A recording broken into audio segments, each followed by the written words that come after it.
nom du Père, du Fils et du Saint-Esprit, la paix soit avec vous.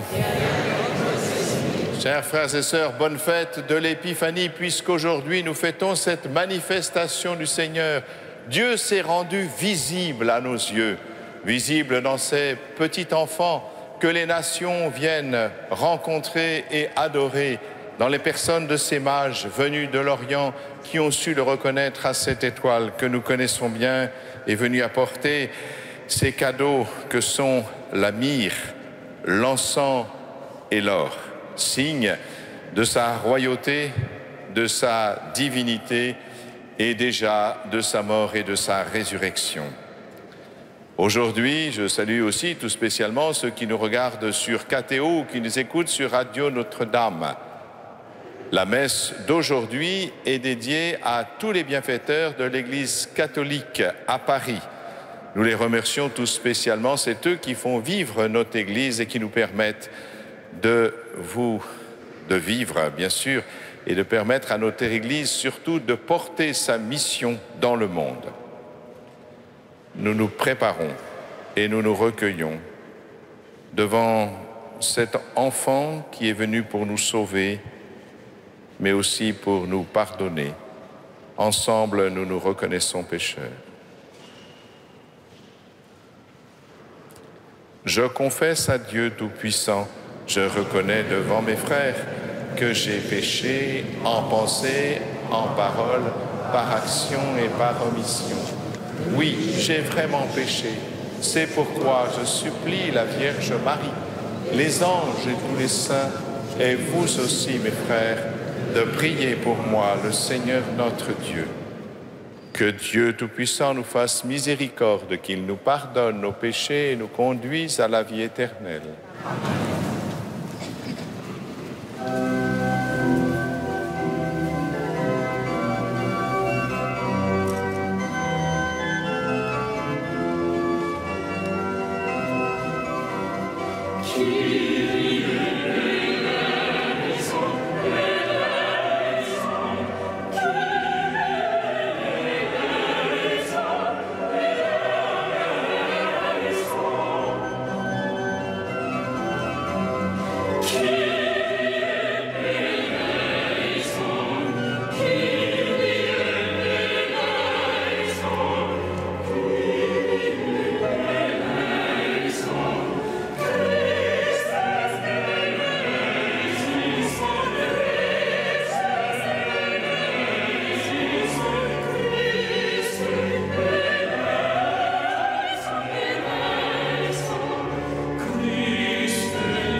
Gloria in excelsis Deo. Et iteram ex omnibus bone voluntatis, laudamus te. Benedicimus te, adoramus te, glorificamus te, gratias facimus tibi, Pater Magnam gloriam tua. Domine Deus rex celestis, Deus Pater omnipotens, Domine Filium Unicite, Iesu Christe, Deus Magnus Dei, Filius Patris, qui tollis peccata mundi, miserere nobis. Qui tollis peccata mundi, suscite deprecationem nostra. Qui sedes ad extrema Patris, miserere nobis. Quoniatus solus Sanctus, tuus solus Dominus, tuus solus Altissimus, Jesu Christe, cum Sancto Spiritu, in gloria Dei Patris.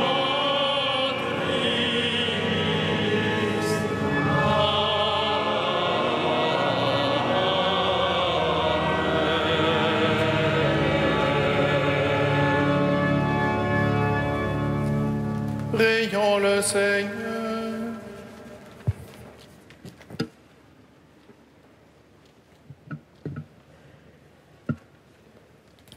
Aujourd'hui, Seigneur, tu as révélé ton Fils unique aux nations grâce à l'étoile qui les guidait. Daigne nous accorder, à nous qui te connaissons déjà par la foi, d'être conduits jusqu'à la claire vision de ta splendeur. Par Jésus-Christ, ton Fils, notre Seigneur et notre Dieu, qui vit et règne avec toi dans l'unité du Saint-Esprit, maintenant et pour les siècles des siècles. Amen.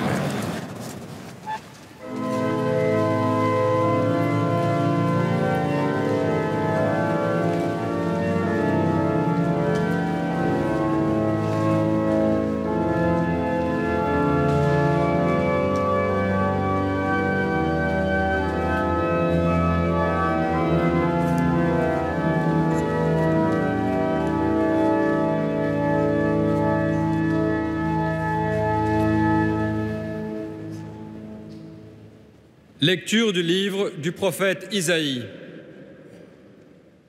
Debout, Jérusalem, resplendis. Elle est venue ta lumière, et la gloire du Seigneur s'est levée sur toi. Voici que les ténèbres couvrent la terre, et la nuée obscure couvre les peuples. Mais sur toi se lève le Seigneur. Sur toi, sa gloire apparaît. Les nations marcheront vers ta lumière et les rois vers la clarté de ton aurore. Lève les yeux alentour et regarde. Tous, ils se rassemblent. Ils viennent vers toi. Tes fils reviennent de loin et tes filles seront portées sur la hanche. Alors tu verras, tu seras radieuse, ton cœur frémira et se dilatera. Les trésors d'au-delà des mers afflueront vers toi. Vers toi viendront les richesses des nations. En grand nombre, des chameaux t'envahiront, de jeunes chameaux de Madian et d'Épha. Tous les gens de Saba viendront, apportant l'or et l'encens. Ils annonceront les exploits du Seigneur. Parole du Seigneur.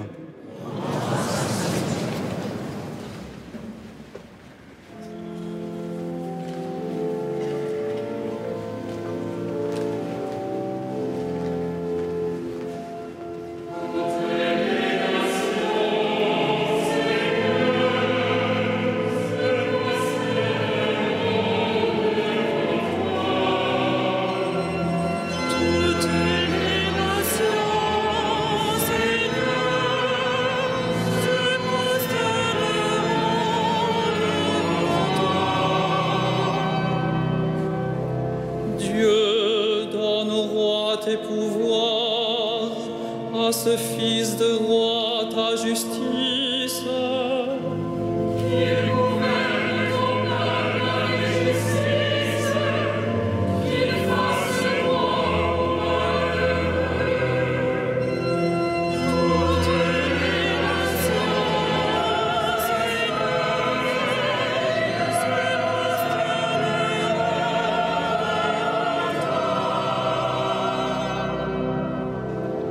en ces jours-là fleurira la justice, grande paix jusqu'à la fin des lunes.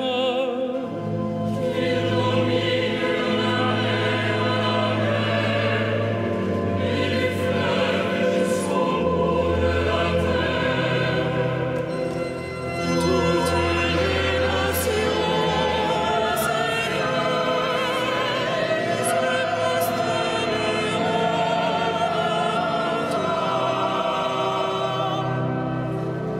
les rois de Tarsis et des îles apporteront des présents. Les rois de Saba et de Séba feront leur offrande. Tous les rois se prosterneront devant lui. Tous les pays le serviront. Toutes les nations,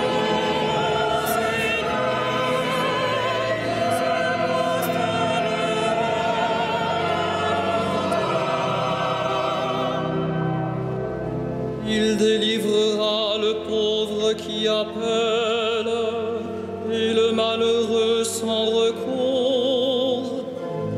Il aura souci des pauvres dont il sauve la vie. Toutes les nations,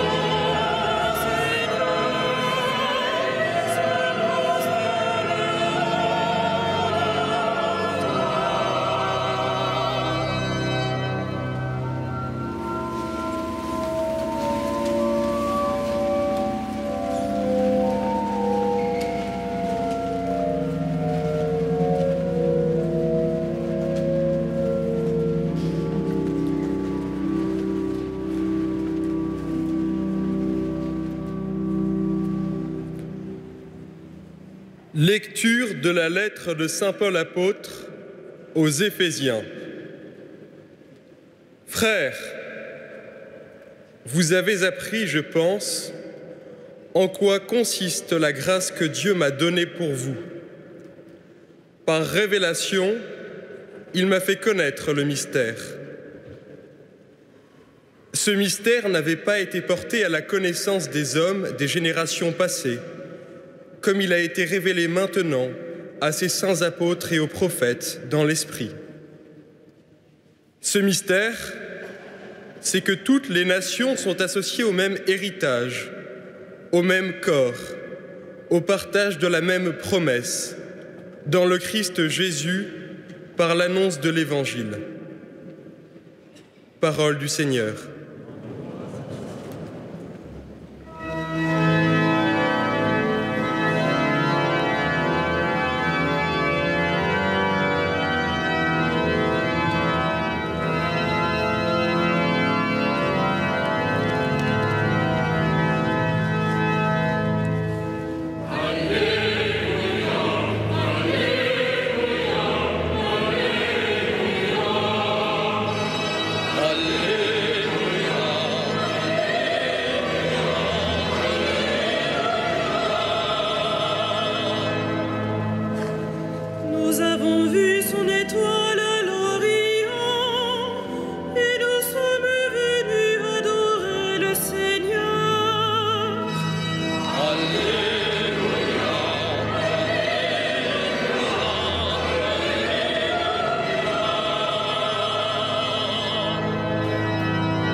Le Seigneur soit avec vous. Et avec votre esprit. Évangile de Jésus-Christ selon saint Matthieu. Gloire à toi, Seigneur.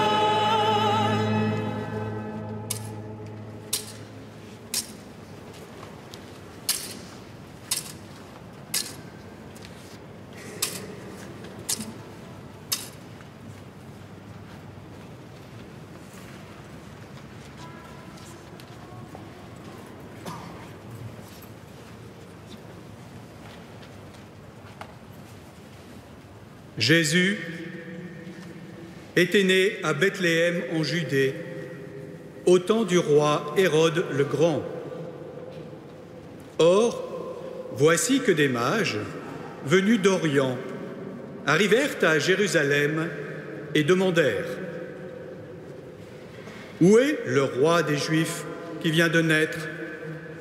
Nous avons vu son étoile à l'Orient et nous sommes venus nous prosterner devant lui. » En apprenant cela, le roi Hérode fut bouleversé et tout Jérusalem avec lui.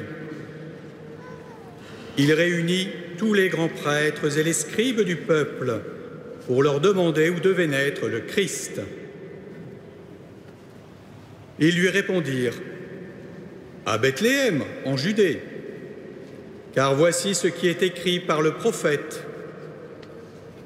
Et toi, Bethléem, terre de Juda, tu n'es certes pas le dernier parmi les chefs-lieux de Juda, car de toi sortira un chef qui sera le berger de mon peuple Israël. » Alors, Hérode convoqua les mages en secret pour leur faire préciser à quelle date l'étoile était apparue. Puis, il les envoya à Bethléem en leur disant « Allez vous renseigner avec précision sur l'enfant. Et quand vous l'aurez trouvé, venez me l'annoncer pour que j'aille, moi aussi, me prosterner devant lui. »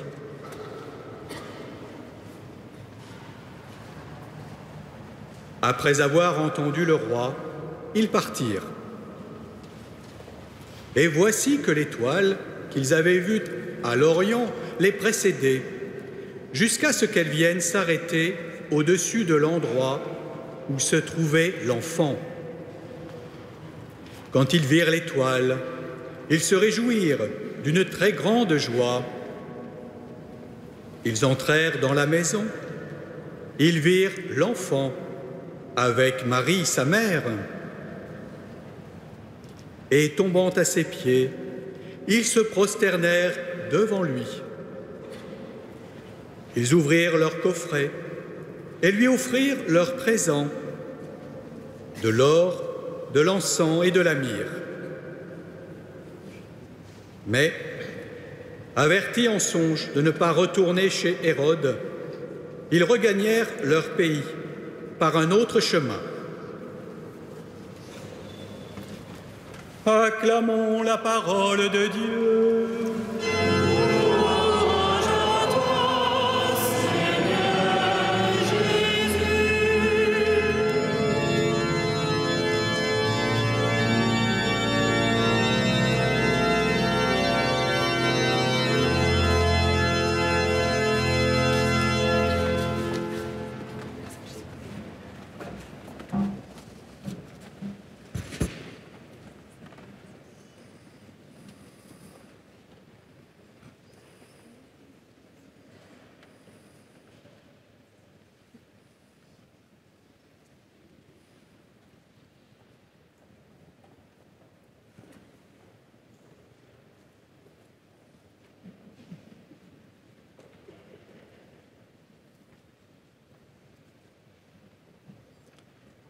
Vous avez entendu dans cet évangile, Hérode était bouleversé au récit des mages.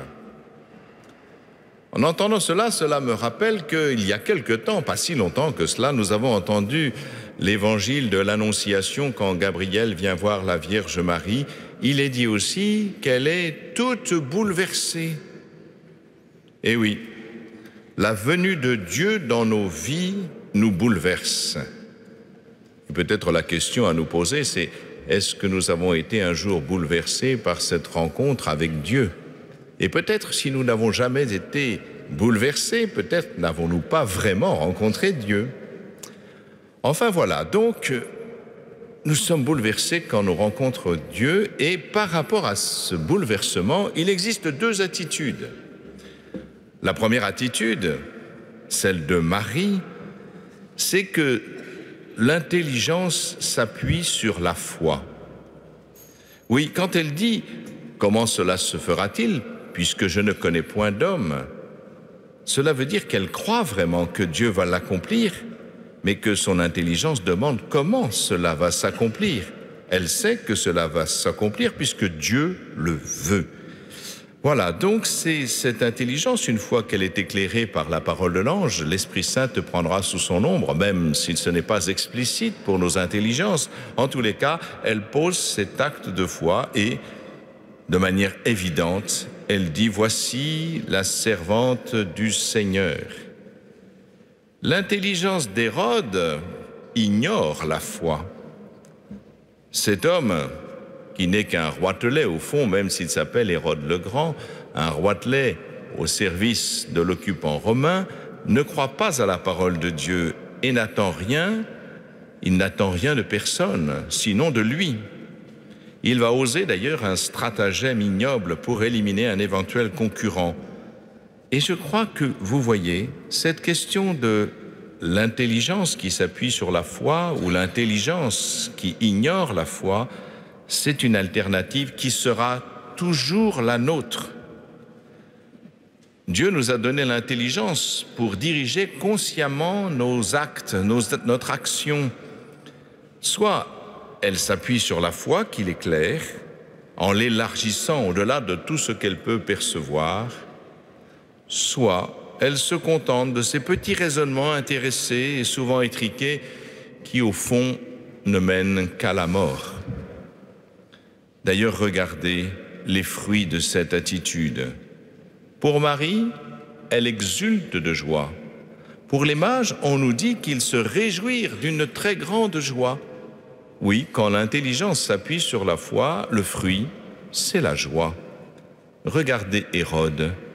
Il est taraudé par l'inquiétude. Et cette inquiétude va l'amener à commettre le plus abominable des crimes. Les mages ont quitté leur pays. Ils ont vu une étoile. On peut penser que ces hommes venus d'Orient connaissaient la carte du ciel. S'ils venaient de Mésopotamie, on savait qu'ils connaissaient parfaitement l'astrologie, qui mélangeait un peu l'astrologie et l'astronomie, c'est-à-dire la divination et la connaissance exacte des mouvements des étoiles. Et en voyant cela, eh bien, Dieu leur a permis de comprendre qu'il s'adressait à eux. Vous voyez, au travers de ces mages, nous comprenons que Dieu s'adresse au travers de ce que nous pouvons comprendre. Eux pouvaient comprendre les signes du ciel et Dieu leur donne un signe qui répond à leur intelligence. Et nous, quelle est notre étoile? Qu'est-ce qu'il va nous guider? Eh bien, cette étoile, justement, c'est ce dont nous parlions il y a un instant. Cette étoile, c'est la foi. C'est bien la foi qui est notre étoile. Est-ce que l'étoile qui guide notre vie est vraiment la foi? Dans les ténèbres de notre monde, c'est la foi qui nous éclaire et qui nous fait découvrir celui qui est la lumière du monde. Tout part de la foi. Souvent, on croit que c'est l'inverse. Non, regardez, vous avez peut-être assisté à une entrée en catéchuménat. Celui qui demande le baptême est interrogé par le prêtre ou par le diacre. Le prêtre ou le diacre lui demande « Que demandez-vous à l'Église de Dieu ?» Nous, on s'attend à ce qu'il réponde le baptême. Eh bien, pas du tout. Que demandez-vous à l'Église de Dieu? La foi. Eh oui. Eh oui, c'est étonnant, hein? On ne demande pas le baptême parce qu'on a la foi. Non, on demande le baptême pour avoir la foi. Et oui, parce que c'est la foi qui nous mène jusqu'à l'enfant de la crèche. C'est la foi qui nous fait reconnaître Jésus comme vrai Dieu et vrai homme. C'est la foi qui nous fait accueillir son corps dans chacune de nos Eucharisties. Oui, c'est la foi qui éclaire notre intelligence. Certes, notre intelligence peut chercher les raisons de croire en Dieu de manière discursive, comme fonctionne notre intelligence. Mais la lumière qui nous permet de connaître le monde invisible et tout ce qui s'y rapporte, c'est la foi. Et la foi élargit notre intelligence aux dimensions de Dieu. D'ailleurs, c'est bien cette foi qui fait que tout à l'heure, nous allons accueillir le corps de Jésus, comme dans chacune de nos Eucharisties. Voilà ce que le pape François nous rappelle à propos de la foi. La foi n'est pas une lumière qui dissiperait toutes nos ténèbres, mais la foi est la lampe qui guide nos pas dans la nuit, et cela suffit pour le chemin. Et vous allez me dire, mais comment acquérir cette foi? Tant de gens nous disent, « Ah, mais moi je voudrais bien avoir la foi, mais je n'ai pas la foi. » Très bien. Mais voilà ce que dit le pape François. La foi consiste en la disponibilité à se laisser transformer toujours de nouveau par l'appel de Dieu. C'est cette question. Vous n'avez pas la foi, vous n'arrivez pas à avoir la foi, mais est-ce que votre cœur est disponible? Est-ce qu'il est disponible à l'appel de Dieu? La foi consiste dans la disponibilité à se laisser transformer toujours de nouveau.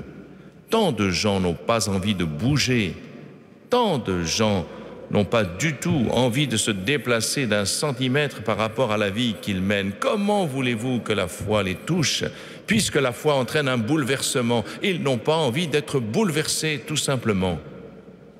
Alors vous, mes frères, vous, mes sœurs, puissiez-vous être ces nouveaux mages qui se laissent transformer, bousculer, déplacer par l'appel de Dieu. Amen.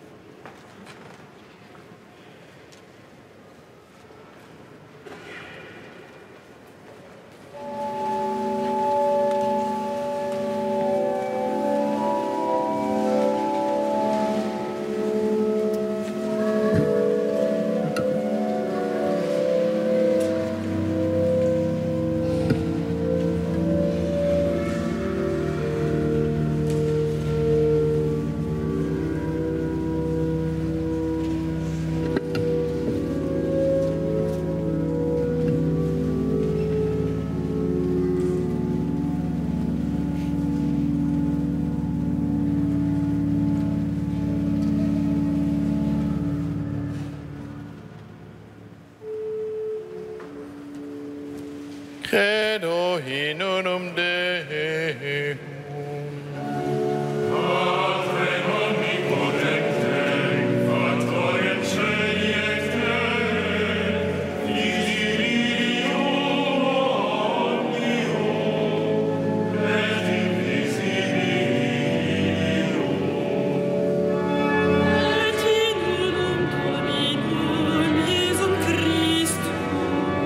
Filium Dei unigenit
Prions ensemble au moment d'offrir le sacrifice de toute l'Église. Regarde avec bonté, Seigneur, les dons de ton Église qui ne t'offre plus ni l'or, ni l'encens, ni la myrrhe, mais celui que ses présents révélaient qui s'immole et se donne en nourriture, Jésus le Christ, notre Seigneur, lui qui vit et règne avec toi dans l'unité du Saint-Esprit, maintenant et pour les siècles des siècles. Amen.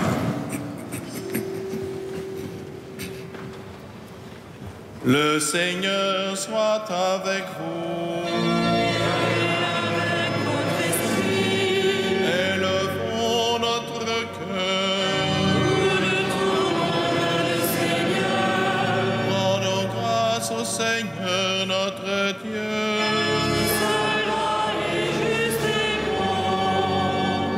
Vraiment, il est juste et bon de te rendre gloire, de t'offrir notre action de grâce toujours et en tout lieu. À toi, Père très saint, Dieu éternel et tout-puissant. Aujourd'hui, tu as dévoilé dans le Christ le mystère de notre salut, pour que tous les peuples en soient illuminés. Et quand le Christ s'est manifesté dans notre nature mortelle, tu nous as recréés par la lumière éternelle de sa divinité. C'est pourquoi avec les anges et les archanges, avec les puissances d'en haut et tous les esprits bienheureux, nous chantons l'hymne de ta gloire et sans fin nous proclamons.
Toi qui es vraiment saint, toi qui es la source de toute sainteté, nous voici rassemblés devant toi. Et dans la communion de toute l'Église, nous célébrons le jour très saint où ton Fils unique, qui partage éternellement ta propre gloire, s'est manifesté à nos yeux dans un vrai corps pris de notre chair. Par lui, notre Rédempteur et notre Sauveur, Dieu, nous te prions. Sanctifie ces offrandes en répandant sur elles ton esprit, qu'elles deviennent pour nous le corps et le sang de Jésus, le Christ, notre Seigneur.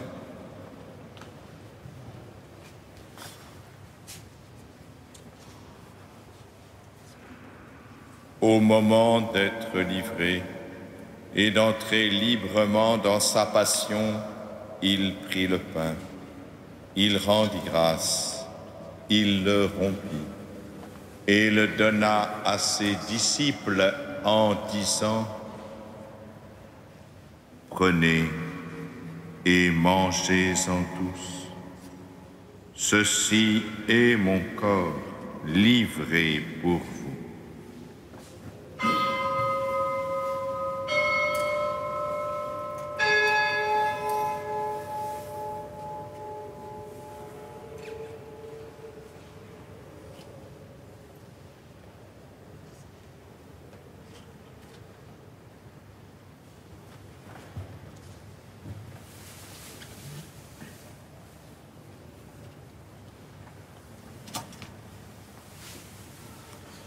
De même, à la fin du repas, il prit la coupe. De nouveau, il rendit grâce et la donna à ses disciples en disant: Prenez et buvez-en tous, car ceci est la coupe de mon sang, le sang de l'alliance nouvelle et éternelle qui sera versé pour vous et pour la multitude en rémission des péchés. Vous ferez cela en mémoire de moi.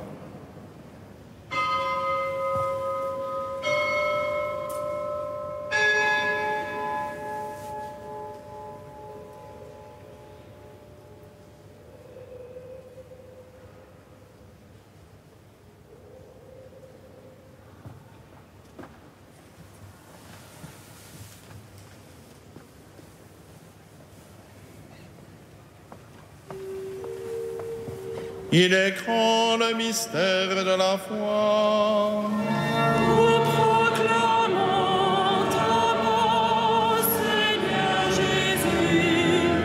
Nous célébrons ta résurrection. Nous attendons ta venue en la gloire. Faisant ici mémoire de la mort et de la résurrection de ton Fils, nous t'offrons, Seigneur, le pain de la vie et la coupe du salut. Et nous te rendons grâce, car tu nous as choisis pour servir en ta présence. Humblement, nous te demandons qu'en ayant part au corps et au sang du Christ, nous soyons rassemblés par l'Esprit Saint en un seul corps. Souviens-toi, Seigneur, de ton Église répandue à travers le monde. Fais-la grandir dans sa charité avec le pape François, notre archevêque Michel et tous ceux qui ont la charge de ton peuple. Souviens-toi aussi de nos frères qui se sont endormis dans l'espérance de la résurrection et de tous les hommes qui ont quitté cette vie. Reçois-les dans ta lumière auprès de toi.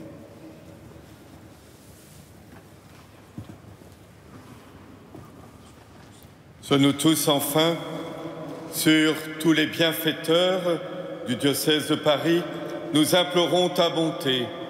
Permets qu'avec la Vierge Marie, la bienheureuse Mère de Dieu, avec Saint Joseph, son époux, avec les apôtres et les saints de tous les temps qui ont vécu dans ton amitié, nous ayons part à la vie éternelle et que nous chantions ta louange par Jésus-Christ, ton Fils bien-aimé.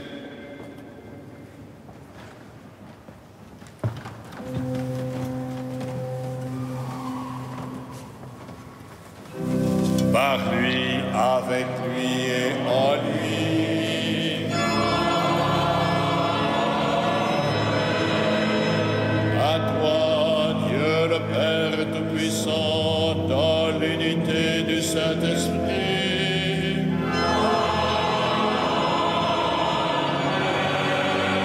Tout honneur et toute gloire pour les siècles des siècles.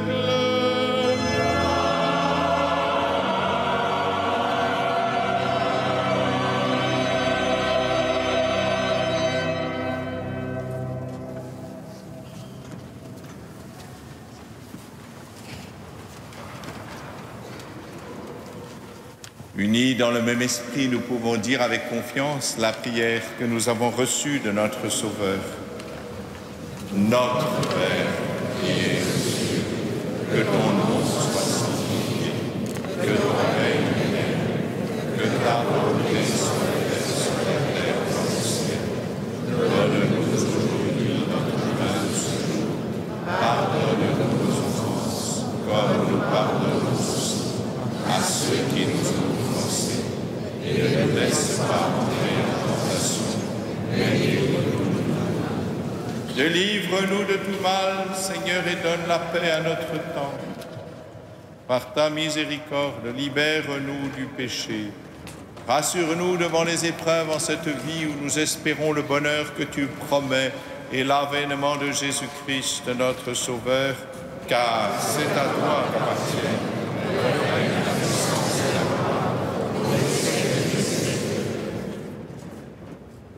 Seigneur Jésus-Christ, tu as dit à tes apôtres, je vous laisse la paix, je vous donne ma paix. Ne regarde pas nos péchés, mais la foi de ton Église. Pour que ta volonté s'accomplisse, donne-lui toujours cette paix et conduis-la vers l'unité parfaite, toi qui règnes pour les siècles des siècles. Amen. Que la paix du Seigneur soit toujours avec vous.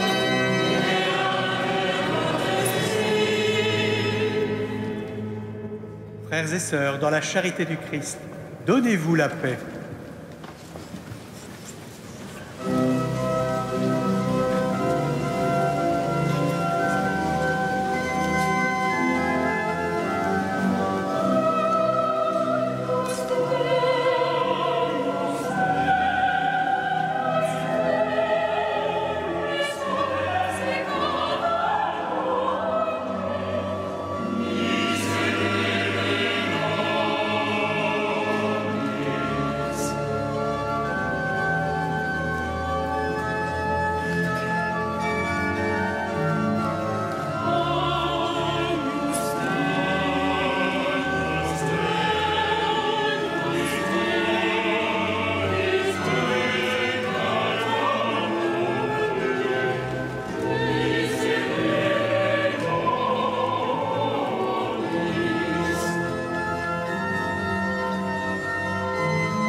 Heureux les invités au repas du Seigneur.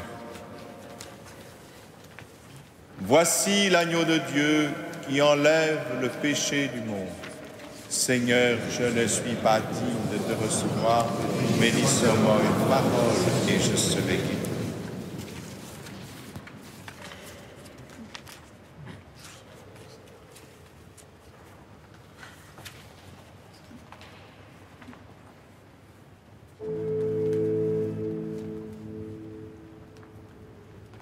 De bon matin, j'ai rencontré le toi, grand roi qui allait en voyage. De bon matin, j'ai rencontré le toi, grand roi dessus le grand chemin. Venez d'abord des gardes du corps, les gens armés avec 30 petits pages. Venez d'abord des gardes du corps, les gens armés dessus l'aime jusqu'au corps.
Prions ensemble.